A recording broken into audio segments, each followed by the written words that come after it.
ತೆಗ್ದಿದೆ ಅಂದ್ರೆ ಆದಿತ್ಯ ಬನ್ನ. ಆದಿ ಆದಿ ಆದಿ ಆದಿ ಶಶು, ಆದಿ ಆದಿತ್ಯ ಕರೀತಿದ್ದೆ, ಎಲ್ಲೋ ಆದಿ ಕಾಣಿಸಿಲ್ಲ. ನೀನ ಬಾಗಿಲು ತೆಗ್ದಿರೋದು? ಯಾವಾಗ ಬಂದೈತೆ ನೀನು? ನೀನಿಲ್ದೆ ನನಗೆ ತಲೆನೇ ಕೆಟ್ಟೋಗಿತ್ತು. ಬರ್ದೆ ಎಲ್ಲಿಗೋ ಹೋಗ್ತೀನಿ, ನನ್ಗೆ ಅಲ್ಲಿದ್ರು ನಿಂದೆ ಯೋಚನೆ. ವಿಷಯ ಕೇಳಿದ್ಮೇಲಂತೂ ಇಲ್ಲಿಗೆ ಯಾವಾಗ ಬರ್ತೀನೋ ಅನ್ಸ್ಬಿಟ್ಟಿತ್ತು. ಅದಕ್ಕೆ ಬೆಳಿಗ್ಗೆ ಎದ್ದೋಡ್ ಬಂದೆ. ಎಲ್ಲಿ ಹೋಗಿದ್ದೆ? ಆದಿತ್ಯ ಎಲ್ಲಿ? ಆದಿತ್ಯ ಎಲ್ಲಿದ್ದಾನೆ, ಹೇಗಿದ್ದಾನೆ ಅಂತ ಇನ್ನೂ ಗೊತ್ತಾಗಿಲ್ಲ. ಇನ್ನೆಲ್ಲೋ ಇರ್ತಾನೆ, ಆ ಸೂರ್ಯನ ಮನೇಲಿ ಇರ್ತಾನೆ. ನಾನು ಹೇಳಿರ್ಲಿಲ್ಲ ಅಲ್ಲಿ ಹೋಗಿ ಆದಿತ್ಯನ ಕರ್ಕೊಂಬ ಅಂತ? ನನ್ನ ಮಾತು ನೀನು ಕೇಳ್ತೀಯ? ನೀನು ನಿನ್ನ ಮಾತು ಕೇಳ್ಕೊಂಡು ನಾ ಅಲ್ಲಿಗೆ ಹೋಗಿದ್ದೆ, ದೊಡ್ಡ ಗಲಾಟೆನೇ ಆಯ್ತು. ಮತ್ತೆ ಯಾಕೋ ಆದಿತ್ಯನ ಕರ್ಕೊಂಬರ್ಲಿಲ್ಲ ನೀನು? ಆದಿತ್ಯ ಇಲ್ವಂತೆ ಅತ್ತೆ, ಇಲ್ಲಿಲ್ಲ ಅಂತ ಎಲ್ಲರೂ ಹೇಳಿದ್ರು. ಜೊತೆಗೆ ನಾನೇ ಬಚ್ಚಿಟ್ಟಿದ್ದೀನಿ ಅಂತ ನನ್ನ ಮೇಲೆ ಮಾತಾಡಿದ್ರು. ಅವ್ರು ಹೇಳಿದ್ರು ನೀನ್ ಕೇಳ್ಬಿಟ್ಯಾ? ನಾಟಕ ಅವ್ರು ಆಡ್ತಿರೋದೆಲ್ಲ ಬರೀ ನಾಟಕ. ಆದಿತ್ಯ ಅಲ್ಲೇ ಇದ್ದಾನೆ. ಅವ್ರೇನೇ ಹೇಳಿದ್ರಂತೆ ಕೈ ಬಿಸ್ಕೊಂಡು ಬಂದ್ಬಿಟ್ಟ ದೊಡ್ಡ. ಅದೆಲ್ಲ ನನಗೆ ಗೊತ್ತಿಲ್ಲ. ಒಟ್ಟು ಅಲ್ಲಿ ಹೋಗಿದ್ದಕ್ಕೆ ದೊಡ್ಡ ಅನಾಹುತನೇ ಆಯ್ತು. ಅನಾಹುತನ? ಏನೋ ಆಯ್ತು? ಕೋಪದಲ್ಲಿ ಯಾರ್ದಾದ್ರು ಕೈ ಕಾಲು ಮುರಿದ್ಯಾ ಹೇಗೆ? ಅಷ್ಟಾಗಿದ್ರೆ ಪರವಾಗಿಲ್ಲ. ಜಗಳದ ಮಧ್ಯೆ ಆರ್ತಿ ಬಿದ್ದು ಪೆಟ್ಟಾಗಿದೆ, ತುಂಬಾ ಸೀರಿಯಸ್ ಆಗಿದ್ದಾಳೆ. ಅವಳನ್ನ ಆಸ್ಪತ್ರೆಗೆ ಕರ್ಕೊಂಡೋಗಿ ಸೇರಿಸಿದ್ದಾರೆ. ನಿನ್ನ ಮಾತು ಕೇಳ್ಕೊಂಡು ನಾನು ಒಳ್ಳೆ ಕೇಳಿ ಆದ್ನಲ್ಲ ಅಂತೆ. ಆ ಭಾಸ್ಕರ್ ನಂಗೆ ಹೊಡೆಯಕ್ಕೆ ಬಂದಿದ್ದ. ಇವಳು ಸೀರಿಯಸ್ ಆದ್ಲು ಒಂದು ಸುಮ್ಮನಾದೆ. ಇಲ್ಲ ಅಂದ್ರೆ ಒಬ್ಬೊಬ್ಬನಿಗೂ ಸರಿಯಾಗಿ ಹೇಳ್ತಾ ಇದ್ದೆ ಆ ಮನೇಲಿ ಇವತ್ತು.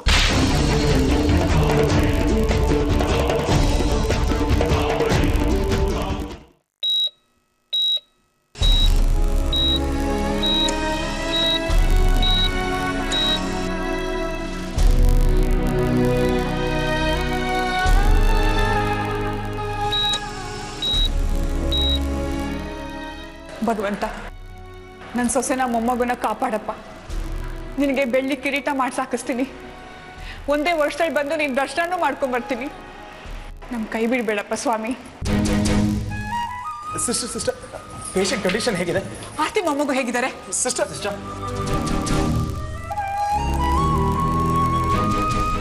ಸೂರ್ಯ, ಟೆನ್ಷನ್ ಮಾಡ್ಕೋಬೇಡ್ವೋ, ಏನೂ ಆಗಿರಲ್ಲ.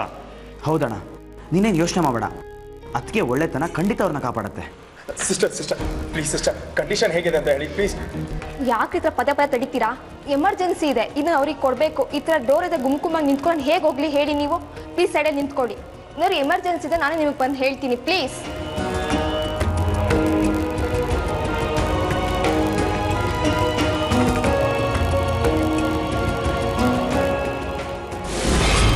ಇದೆಲ್ಲ ನಾಟಕ. ನಾನು ಅದನ್ನೆಲ್ಲ ನಂಬಲ್ಲ. ಅವ್ರು ನೀನು ಸರಿಯಾಗಿ ಫೂಲ್ ಮಾಡಿದ್ದಾರೆ ಕಣೋ. ಅದನ್ನ ನೀನು ನಂಬ್ಕೊಂಬಂದಿದ್ಯಾ ಅಷ್ಟೇ. ಏನತ್ತೆ ಹೇಳಿದ್ನೇ ಹೇಳ್ತಾ ಇರ್ತೀಯ ನೀನು? ನಾನು ಅಲ್ಲೇ ಇದ್ದೆ ಅಲ್ವಾ, ನಾನು ಕಣ್ಣಾರೆ ನೋಡಿದ್ದೀನಿ. ಆರ್ತಿ ಬಿದ್ದು ಒದ್ದಾಡ್ತಾ ಇದ್ಲು. ಅವಳು ಒದ್ದಾಡ್ತಾ ಇದ್ದಿದ್ದು ನೋಡಿದ್ರೆ ನನಗೆ ಪಾಪ ಅನ್ನಿಸ್ತಾ ಇತ್ತು. ನಿನ್ನ ಬುದ್ಧಿ ನನಗೆ ಗೊತ್ತಿಲ್ವೇನೋ? ನಿನ್ಗೆ ಯಾವಾಗಲೂ ಆರ್ತಿ ಬಗ್ಗೆನೇ ಕರೀಕಾರ. ಅವಳು ನೋಡ್ತಾ ನೀನು ಕರ್ಗೋಗ್ಬಿಡು.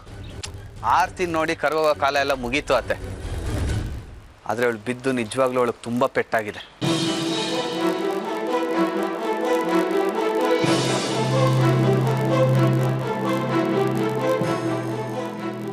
ಯಾಕೆ ಸುಮ್ಮನಾಗ್ಬಿಟ್ಟೆ? ಏನು ಯೋಚನೆ ಮಾಡ್ತಾ ಇದೆಯಾ ನೀನು? ಆರ್ತಿ ನಿಜವಾಗ್ಲೂ ಸೀರಿಯಸ್ ಆಗಿದ್ದಾಳೆ? ಅವಳು ಒದ್ದಾಡ್ತಾ ಇದ್ದಿದ್ದು ನೋಡಿದ್ರೆ ತುಂಬ ಸೀರಿಯಸ್ ಆಗಿದ್ದಾಳೆ ಅಂತ ಅನ್ನಿಸ್ತಾ ಇದೆ. ಹಾಗೊಂದು ವೇಳೆ ಅವಳು ಸೀರಿಯಸ್ ಆಗಿ ಮಗು ಏನಾದರೂ ಹೋಗ್ಬಿಟ್ರೆ ಆದಿತ್ಯ ನಮಗೆ ಸಿಗಲ್ಲ ಕಣೋ. ಅಕಸ್ಮಾತ್ ಮಗು ಉಳ್ಕೊಂಡು ಆರ್ತಿ ಏನಾದರೂ ಹೊರಟೋದ್ರೆ ಆದಿತ್ಯ ನಮಗೆ ಸಿಗೋದು ಗ್ಯಾರಂಟಿ. ಯಾಕತ್ತೆ ಹೀಗೆಲ್ಲ ಮಾತಾಡ್ತೀಯಾ? ಸಾಯೋ ಮತ್ತೆ ಯಾಕಾಡ್ತೀಯಾ? ಪಾಪ ಅದು ಒಂದು ಜೀವ ಅಲ್ವಾ? ಓಹೋ, ಏನ್ ರಾಯರಿಗೆ ಹೆಂಡತಿ ಮೇಲೆ ವ್ಯಾಮೋಹ ಕರೀತಾ ಇದೆ. ನಾನು ಹೇಳೋದು ನಿನಗೆ ಕಹಿ ಅನಿಸ್ಬೋದು ಕಣೋ. ನಾನು ಹೇಳೋದನ್ನ ನಿಧಾನವಾಗಿ ಕುತ್ಕೊಂಡು ಯೋಚನೆ ಮಾಡು, ಆಗ ನಿನಗೆ ಅರ್ಥ ಆಗುತ್ತೆ. ಈಗ ಆದಿತ್ಯ ನಿನಗೆ ಬೇಕೋ ಬೇಡವೋ? ಆದಿತ್ಯ ನನಗೆ ಬೇಕು ಅಂತಾನೆ ಅಲ್ವಾ ಇಷ್ಟೆಲ್ಲ ಮಾಡ್ತಾ ಇರೋದು. ಆದರೆ ಆರ್ತಿ ಸಾಯ್ಲಿ ಅನ್ನೋ ಮಟ್ಟಕ್ಕೆ ನಾನು ಹೇಗೆ ಯೋಚನೆ ಮಾಡಲಿ ಅತ್ತೆ? ಅಯ್ಯೋ ಶಿವನೇ, ನಿನಗೆ ಬಿಡಿಸಿ ಹೇಳಿಲ್ಲ ಅಂದ್ರೆ ಏನೂ ಅರ್ಥ ಆಗಲ್ಲ ಕಣೋ. ಯಾರಿಗೆ ಏನಾಗುತ್ತೆ ಏನಾಗ್ಬೋದು ಅಂತ ಯೋಚನೆ ಮಾಡೋದಕ್ಕಿಂತ ನಮಗೆ ಏನಾಗಬೇಕು ಅದ್ರ ಬಗ್ಗೆ ಯೋಚನೆ ಮಾಡ್ಬೇಕು ಕಣೋ. ನಾವು ಮನುಷ್ಯ ತಾನೇ. ಈಗ ಮಹಾಭಾರತದಲ್ಲಿ ಏನಾಯ್ತು? ನನ್ನ ಕಣ್ಣು ಮುಂದೆ ನಮ್ಮ ಅಜ್ಜ, ನನ್ನ ಸೋದರ ಮಾವ, ನಮ್ಮ ಅಣ್ಣದಿರೆಲ್ಲ ಇದ್ದಾರೆ, ನಾನು ಯುದ್ಧ ಮಾಡಲ್ಲ ಅಂತ ಅರ್ಜುನ ಹತ್ಕೊಂಡು ಕುತ್ಕೊಂಡಾಗ ಸಾಕ್ಷಾತ್ ಶ್ರೀಕೃಷ್ಣನ ಏನು ಹೇಳ್ದ? ಯುದ್ಧದಲ್ಲಿ ಅದೆಲ್ಲ ನೋಡಬಾರ್ದು ಅಂದ. ಈಗ ದಂಡನಲ್ಲಿ ಸೋದರ ಮಾವ ಅಂತಾರಲ್ಲ, ಅದ್ರ ಅರ್ಥ ಏನು ಅಂತ ಗೊತ್ತಾ ನಿನ್ಗೆ? ಅರ್ಜುನನ ಸೋದರ ಮಾವ ಶಲ್ಯ ಕರ್ಣನ್ಗೆ ಸಾಧ್ಯ ಆಗಿದ್ದ, ಆದ್ರೂ ಯುದ್ಧ ಮಾಡಿ ಅವನನ್ನು ಸಾಯಿಸ್ತಾ ತಾನೆ.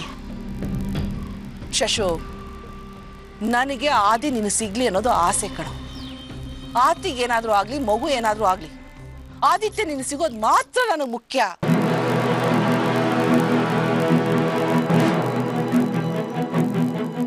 ಮಕ್ಕಳು ಯಾವತ್ತಿದ್ರು ಅಪ್ಪನ ವಂಶಕ್ಕೆ ಸೇರಿದವರು ಕಣೋ.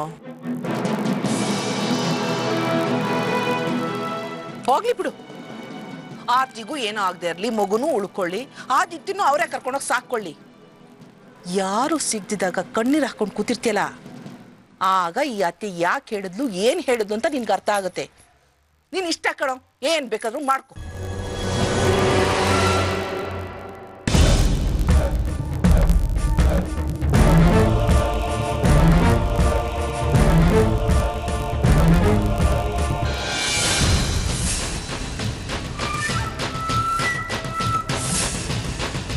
ಅದ್ಕೆ ಆರ್ತಿ ಹೇಗಿದ್ದಾಳೆ? ಜೀವಕ್ಕೇನು ಅಪಾಯ ಇಲ್ಲ ತಾನೆ? ನಮ್ಮ ಮಗು ಹುಷಾರಾಗಿದೆ ಅಲ್ವಾ? ಡಾಕ್ಟ್ರು ಏನಂದ್ರೆ ಅದ್ಕೆ? ಅವಳು ಒಳಗಡೆ ಕರ್ಕೊಂಡು ಹೋದಾಗಿಂದ ಯಾವ ವಿಷಯನೂ ಹೇಳ್ತಾ ಇಲ್ಲ ಕಣೆ. ಆ ಡಾಕ್ಟರ್ನು ಚೆಕಪ್ ಮಾಡ್ತಾನೆ ಇದ್ದಾರೆ. ಹೌದಾ? ಅದ್ಕೆ ಸಿಸ್ಟರ್ ಬಂದ್ರು, ಅವ್ರನ್ನ ವಿಚಾರಿಸಿ. ಪದೇ ಪದೇ ಅವ್ರನ್ನ ಕೇಳಿದ್ರೆ ಬೈತಾರೆ ಕಣೆ. ಈಗಾಗಲೇ ಒಂದ್ಸರಿ ಕೇಳಿ ನಾನು ಬೈಸ್ಕೊಂಡಿದ್ದೀನಿ. ಇದು ಒಳ್ಳೆ ಕಥೆ ಆಯ್ತಲ್ಲ. ನಮ್ಮನೆಯವ್ರ ವಿಷಯ ಹೇಳಕ್ ಇವ್ರಿಗೇನ್ ಕಷ್ಟ? ಅಷ್ಟೊಂದು ದುಡ್ಡು ಕಟ್ಟಿಸ್ಕೋತಾರೆ. ನೀನ್ ಏನೇನೋ ಮಾತಾಡಿ ನನ್ನ ತಲೆ ತಿನ್ಬೇಡ ಮಾರೈತಿ, ಸುಮ್ಮನೆ ಇರು. ಡಾಕ್ಟರ್, ಹೌಶಿ ಏನು ಪ್ರಾಬ್ಲಮ್ ಇಲ್ಲ ತಾನೆ? ತಾಯಿ ಮಗು ಆರೋಗ್ಯವಿದ್ದಾರಲ್ಲ? ಡಾಕ್ಟರ್ ಹೇಳಿ ಡಾಕ್ಟರ್, ಅವರಿಬ್ಬರು ಹುಷಾರಾಗಿದ್ದಾರಾ? ನೋಡಿ, ನಾವು ನಮ್ಮ ಕೈಲಾದಷ್ಟು ಪ್ರಯತ್ನ ಪಡ್ತಾ ಇದ್ದೀವಿ. ಪೇಷಂಟ್ ಆರೋಗ್ಯವಾಗಿ ಮನೆಗೆ ಹೋಗಲಿ ಅಂತಲೇ ನಮ್ಮೆಲ್ಲರ ಆಸೆ. ಅದಕ್ಕಾಗಿ ನಮ್ಮಿಂದ ಆದಷ್ಟು ನಾವು ಪ್ರಯತ್ನ ಪಡ್ತಾ ಇದ್ದೀವಿ. ಮಿಕ್ಕಿದ್ದು ದೇವರಿಚ್ಛೆ.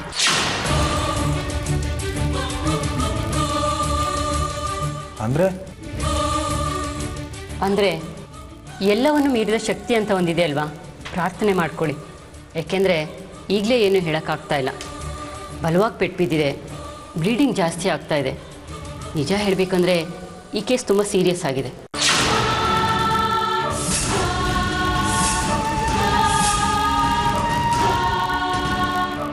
ಡಾಕ್ಟರ್, ಆರ್ತಿ ಈಗ ಎಚ್ಚರವಾಗಿದ್ದಾಳ? ಇನ್ನೂ ಇಲ್ಲ. ನಾವು ಕೊಟ್ಟಿರೋ ಚಿಕಿತ್ಸೆಗೆ ಹೇಗೆ ಸ್ಪಂದಿಸ್ತಾರೆ ಅನ್ನೋದ್ರ ಮೇಲೆ ಡಿಪೆಂಡ್ ಆಗುತ್ತೆ. Let us hope for the best. ನೋಡೋಣ, ಧೈರ್ಯವಾಗಿ.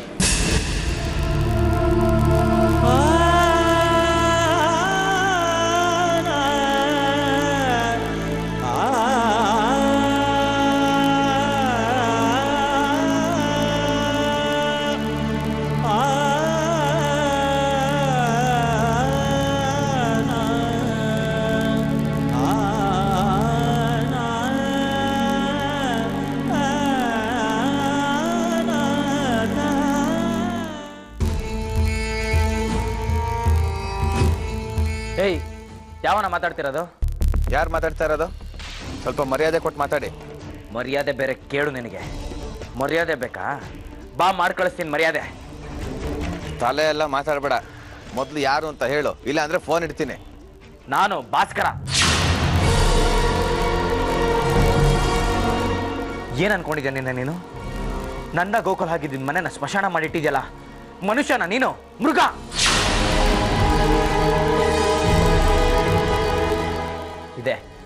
ಇದೇ ನಿನಗೆ.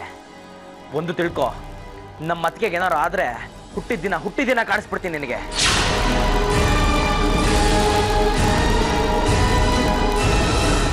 ನಾವೇನೋ ದ್ರೋಹ ಮಾಡಿದ್ವಿ ನಿನಗೆ? ಮಾತು ಜಾಸ್ತಿ ಆಯ್ತು ಭಾಸ್ಕರ್.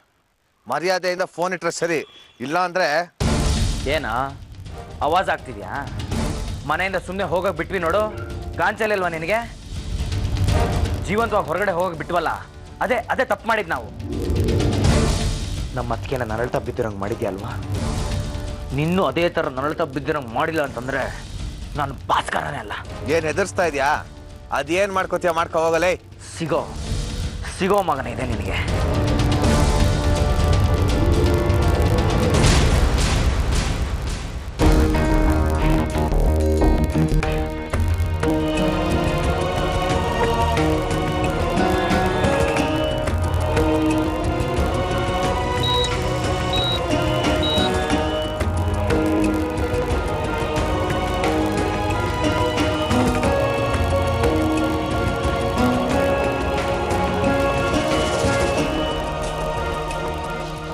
ನೀವೆಲ್ಲ ಇಷ್ಟೊಂದು ಯೋಚನೆ ಮಾಡಿ ಯಾಕೆ ತಲೆ ಕೆಡಿಸ್ಕೊತಿದ್ದೀರಾ ನನಗಂತೂ ಅರ್ಥ ಆಗ್ತಿಲ್ಲಪ್ಪ. ಮುಂದೆ ಏನಾಗತ್ತೆ ಅಂತ ನಮಗೇನು ಗೊತ್ತಿರುತ್ತೆ? ನಮ್ಮ ಕೈಲಿ ಏನಾದರೂ ಇದೆಯಾ? ಆ ದೇವ್ರು ಹೇಗೆ ಮಾಡಿಸ್ತಾನೋ ಹಾಗಾಗತ್ತೆ. ಅವಳ ಹಣೆಯಲ್ಲಿ ಹೀಗೆ ಆಗಬೇಕು ಅಂತ ಬರ್ದಿದ್ರೆ ಹಾಗಾಗತ್ತಪ್ಪ. ಅಂದರೆ ಅತ್ತಿಗೆ ನಾನು ಹೇಳ್ತಿರೋದು, ಆ ದೇವ್ರ ದಯ ಅವಳ ಮೇಲಿದೆ, ಆರ್ತಿಗೂ ಮಗುಗೂ ಏನೂ ಆಗಲ್ಲ ಅಂತ. ಅಹಲ್ಯ, ನೀನು ಸುಮ್ಮನೆ ಏನೇನೋ ಮಾತಾಡಿ ಟೆನ್ಷನ್ ಜಾಸ್ತಿ ಮಾಡಬೇಡ. ನೀನು ಸ್ವಲ್ಪ ಸುಮ್ಮನೆ ಕೂತ್ಕೋ.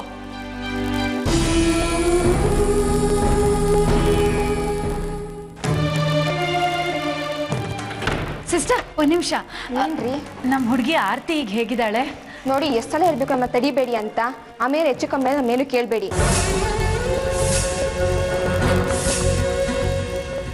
ನೋಡಿ, ನಮಗೆ ಒಂದೊಂದು ನಿಮಿಷನೇ ಇಂಪಾರ್ಟೆಂಟು. ಅವ್ರನ್ನ ಉಳಿಸ್ಕೊಳಕ್ ನಿಮ್ಗೆ ಆಸೆ ಇದ್ರೆ ಪ್ಲೀಸ್ ನಮ್ಮನ್ನ ತಡಿಯಕ್ಕೆ ಹೋಗ್ಬೇಡಿ. ಬನ್ನಿ ಸಿಸ್ಟರ್.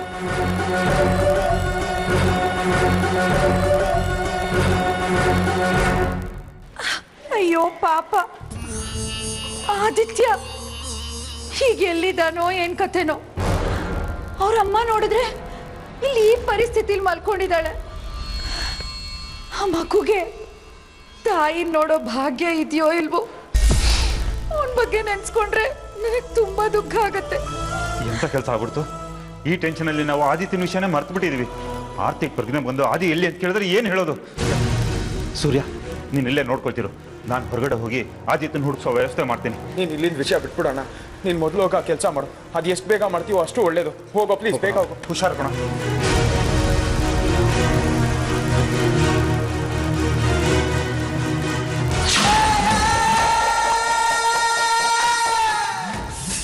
ಬಾಯಿಗೆ ಬಂದಂಗೆಲ್ಲ ಮಾತಾಡ್ತಾನೆ.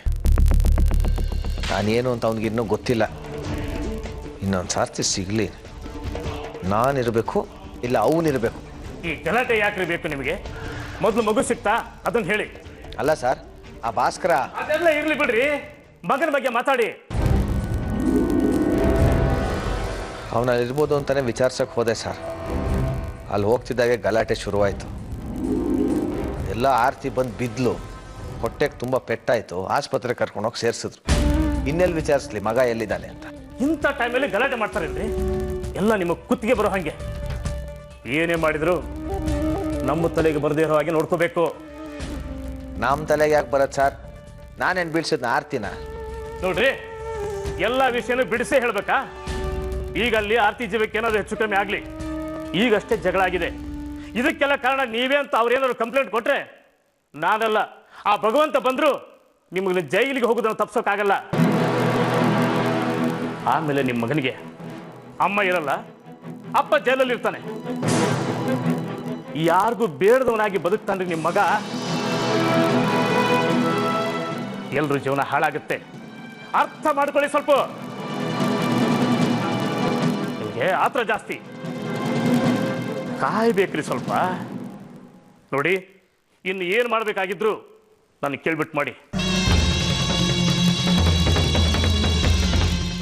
ಬರೀ ಎಡಬಟ್ಟು.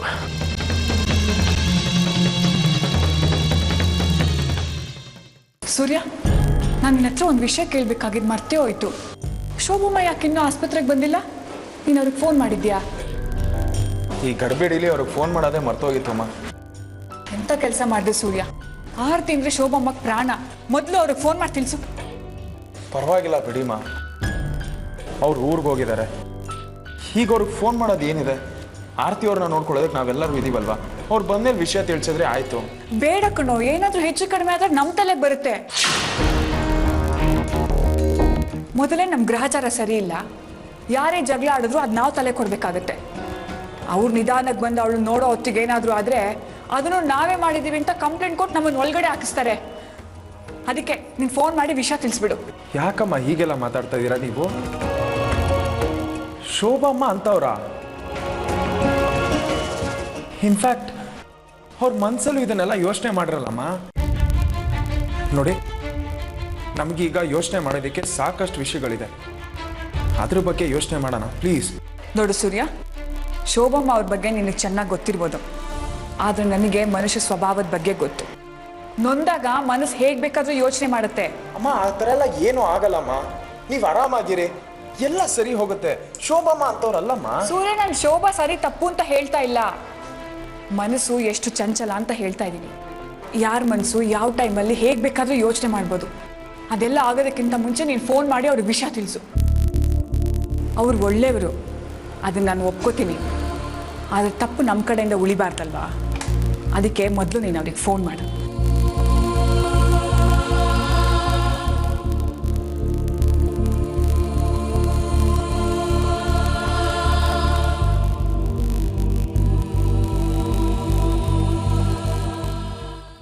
ಹಲೋ, ಹೇಳೋಣ.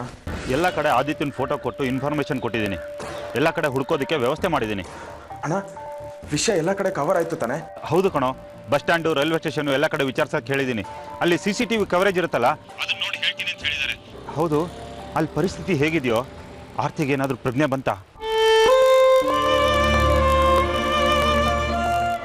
ಇನ್ನೂ ಹಾಗೆ ಇದೆ ಅಣ್ಣ. ಅಣ್ಣ, ಅಮ್ಮ ಒಂದ್ಸತಿ ವಿಷಯನ ಶೋಭಮ್ಮಂಗೆ ಫೋನ್ ಮಾಡಿ ಹೇಳು ಅಂತ ಹೇಳಿದ್ರು. ಫೋನ್ ಮಾಡ್ಲಾ? ಹೇಯ್, ಹಾಗೇನಾದ್ರು ಮಾಡ್ಬಿಟ್ಯಾ ಮಾರಾಯ? ಈಗಲೇ ಶೋಭಮ್ಮಗೆ ವಿಷಯ ತಿಳಿಸೋದು ಬೇಡ, ಆಮೇಲೆ ನಿಧಾನಕ್ಕೆ ಹೇಳಿದ್ರಾಯ್ತು. ಯಾಕಣ್ಣ? ಅಮ್ಮ ನೋಡಿದ್ರೆ ಶೋಭಮ್ಮಂಗೆ ವಿಷಯ ತಿಳಿಸ್ಬಿಡು ಅಂತಾರೆ, ನೀನು ನೋಡಿದ್ರೆ ಬೇಡ ಅಂತ ಇದೆಯಾ? ನಾನು ಏನು ಮಾಡಲಿ? ನೋಡು ಸೂರ್ಯ, ಅರ್ಜೆಂಟಲ್ಲಿ ಯಾವುದೇ ತೀರ್ಮಾನ ತಗೋಬಾರ್ದು. ಈಗ ಅವ್ರು ಎಲ್ಲಿದ್ದಾರೋ, ಯಾವ ಪರಿಸ್ಥಿತಿಲಿದ್ದಾರೋ ಗೊತ್ತಿಲ್ಲ. ವಯಸ್ಸು ಬೇರೆ ಆಗಿದೆ ಕಣೋ, ಶಾಕ್ನ ತಡ್ಕೊಳ್ಳೋ ಶಕ್ತಿ ಅವ್ರಿಗೆ ಇರಲ್ಲ. ಅದಕ್ಕೆ ನಾನು ಹೇಳಿದ್ದು, ಈಗ ಅವ್ರಿಗೆ ವಿಷಯ ತಿಳಿಸಿದ್ರೆ ಅಷ್ಟು ದೂರದಿಂದ ಇಲ್ಲಿಗೆ ಬರಬೇಕಲ್ವಾ? ಏನೂ ಆಗೋದಿಲ್ಲ. ಅವ್ರು ಊರಿಗೆ ಬಂದ ಮೇಲೆ ಫೋನ್ ಮಾಡಿ ವಿಷಯ ತಿಳಿಸಿದ್ರಾಯ್ತು. ಅರ್ಥ ಆಯ್ತಾ? ಸರಿ ಅಣ್ಣ, ನೀನು ಹೇಳ್ದಾಗೆ ವಿಷಯನ ಶೋಭಮ್ಮಂಗೆ ಆಮೇಲೆ ತಿಳಿಸೋಣ. ನೀನು ಮೊದಲು ಬಾ. ಸರಿ. ಓ, ಇದ ವಿಷಯ. ಇದನ್ನ ಹೇಗೆ ಕೊನೆ ಮುಟ್ಟಿಸ್ಬೇಕು ಅಂತ ನನಗೆ ಚೆನ್ನಾಗಿ ಗೊತ್ತು.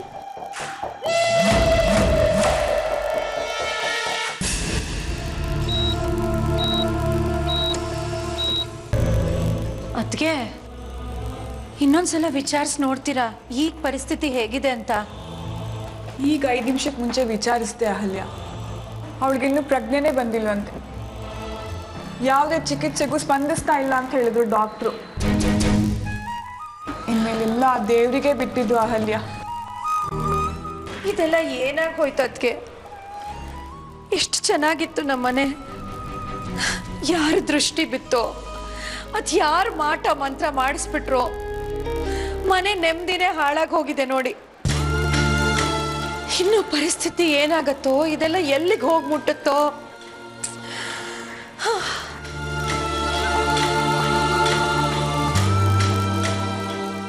ಸೂರ್ಯ, ನಿಮ್ಮ ಮೇಲೆ ಕಂಪ್ಲೇಂಟ್ ಬಂದಿದೆ. ಯಾರು ಕೊಟ್ಟಿದ್ದು? ಶಶಾಂಕ್ ಕೊಟ್ಟಿದ್ದು. ನೀವು ಮಗುನ ಕಿಡ್ನಾಪ್ ಮಾಡಿದ್ದೀರಾ ಅಂತ. ವಾಟ್?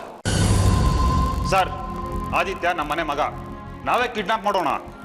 ಶಶಾಂಕ್ ಹತ್ರ ಕೋರ್ಟ್ ಆರ್ಡರ್ ಮಾಡಿದೆ ಅಂತ 10 ದಿನ ಆದಿತ್ಯನ ಬಿಟ್ಟಿದ್ವಿ. ಮಗು ಅವನ ಹತ್ರನೇ ಇತ್ತು, ಹೋಗಿ ಕೇಳಿ ಅವನನ್ನೇ. 2 ದಿನ ಆಯ್ತು ಸರ್ ನಮ್ಮ ಮಗುನ ನೋಡಿ.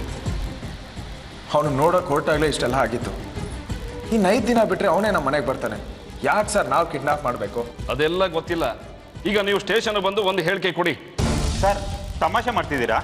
ಯಾರೋ ಹಾದಿ ಬೀದಿಲಿ ಹೋಗೋ ದಾಸಯ್ಯ ಕಂಪ್ಲೇಂಟ್ ಕೊಟ್ಟ ಅಂತ ಬಂದಿದ್ದೀರಲ್ಲ, ಏನು ಆಧಾರ ಇದೆ? ಇವನೇ ಸ್ಟೇಷನ್ಗೆ ಬರಬೇಕು? ನೋಡಿ ಸರ್, ನಮಗೆ ಕಂಪ್ಲೇಂಟ್ ಬಂದಿದೆ, ವಿಚಾರಿಸಬೇಕಾದ್ದು ನಮ್ಮ ಕರ್ತವ್ಯ. ಓ, ಯಾರು ಬೇಕಾದರೂ ಕಂಪ್ಲೇಂಟ್ ಕೊಟ್ಟರು ಒಳಗೆ ಹಾಕ್ಬಿಡ್ತೀರಾ? ಸರಿ, ಹಾಗಿದ್ರೆ ನಾನು ಒಂದು ಕಂಪ್ಲೇಂಟ್ ಕೊಡ್ತೀನಿ, ಬರ್ಕೊಳ್ಳಿ. ಆದಿತ್ಯನ ಶಶಾಂಕ್ ಹತ್ರ 10 ದಿನ ಬಿಟ್ಟಿದ್ವಿ, ನೆಟ್ಟಿಗೆ ನೋಡ್ಕೊಳಕ್ಕಾಗದೆ ಮಗುನ ಬಚ್ಚಿಟ್ಟು ಗಲಾಟೆ ಮಾಡ್ತಿದ್ದಾನೆ ಅಂತ. ಮನೆ ಹತ್ರ ಬಂದು ಗಲಾಟೆ ಮಾಡ್ದ, ಅದಕ್ಕೆ ಆರ್ತಿಗಿಂತ ಪರಿಸ್ಥಿತಿ ಬಂದಿದೆ ಅಂತ ಬರ್ಕೊಳ್ಳಿ, ತಗೊಳ್ಳಿ ಆಕ್ಷನ್. ಸಾಕ್ ನಿಲ್ಲಿಸ್ರಿ, ತಲೆ ಹರಟೆ ಮಾಡಬೇಡಿ. ನಾವೇನ್ ನಿಮ್ಮನೆ ಕೆಲಸದವರ? ನೀವು ಹೇಳ್ದಾಗ ಕೇಳೋಕೆ ಬನ್ರಿ ಸೂರ್ಯ. ಸರ್, 1 ನಿಮಿಷ ನೋಡಿ ಸರ್, ನಿಮ್ಮ ಬಗ್ಗೆ ನನಗೆ ಯಾವುದೇ ಬೇಜಾರಿಲ್ಲ. ನಿಮ್ಮ ಡ್ಯೂಟಿ ನೀವು ಮಾಡ್ತಾ ಇದ್ದೀರಾ. ಆದರೆ ನಾನೊಬ್ಬ ಲಾಯರ್ ಅನ್ನೋದನ್ನ ಮರಿಬೇಡಿ. ನಿಮಗೇನು ರಿಪೋರ್ಟ್ಗೆ ಸಿಗ್ನೇಚರ್ ಆಗಬೇಕು ತಾನೆ, ಅದು ಇಲ್ಲೇ ಮಾಡಿಸ್ಕೊಂಡ್ರೆ ಆಯಿತು. ಇವನು ಹೆಂಡತಿ ಸಾವು ಬದುಕಿನ ಮಧ್ಯೆ ಹೋರಾಟ ಮಾಡ್ತಿದ್ದಾಳೆ ಸರ್. ಮಾನವೀಯತೆ ದೃಷ್ಟಿಯಿಂದ ಯೋಚನೆ ಮಾಡಿ ಸರ್. Please sir, please. ನಾನು ಸುಳ್ಳು ಹೇಳ್ತಿಲ್ಲ ಸರ್. ಬೇಕಾದ್ರೆ ನೀವೇ ಡಾಕ್ಟ್ರನ್ನ ವಿಚಾರಿಸಿ. ನಾವೆಲ್ಲ ಟೆನ್ಷನಲ್ಲಿ ಒದ್ದಾಡ್ತಿದ್ದೀವಿ ಸರ್. ಪ್ಲೀಸ್ ಅರ್ಥ ಮಾಡ್ಕೊಳ್ಳಿ ಸರ್. ಕೇಕೆ ಅವ್ರ ಕೆಲ ಸಿಗ್ನೇಚರ್ ಮಾಡಿಸ್ಕೊಳ್ರಿ ಫೈಲ್ಗೆ. ಸೂರ್ಯ, ಒಂದ್ಸಲ ಸ್ಟೇಷನ್ಗೆ ಬಂದು ಹೋಗಿ.